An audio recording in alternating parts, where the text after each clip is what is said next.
আমাদের বাঁচাও সুপারম্যান, আমাদের বাঁচাও। কালুর বউ, আজকে তো তোকে চুমা দিয়েই ছাড়বো।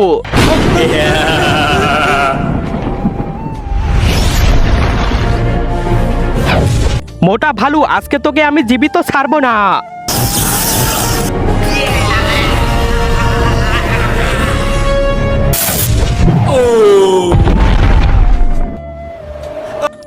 আমার খুব ভয় লাগছে, তাড়াতাড়ি নিচে নামো। ওয়াহ ওয়াহ, মরে গেছে। ওয়াহ ওয়াহ, ধন্যবাদ সুপারম্যান। আরে এসব কিস দাও কেন? ধন্যবাদ সুপারম্যান। ওহো জান, ওর মতো ধন্যবাদ দিবে না আমাকে? তার আগে তুমি যদি ইন্ডিয়ান হও তাহলে লাইক করো, আর যদি বাংলাদেশি হও তাহলে লাইক সাবস্ক্রাইব দুইটাই করো, আর কমেন্টে তুমি যে দেশে সে দেশের পতাকাটা দিয়ে যাও। মজা পেয়ে গেছো আমার জান? আমার ঠোঁটের কি হলো?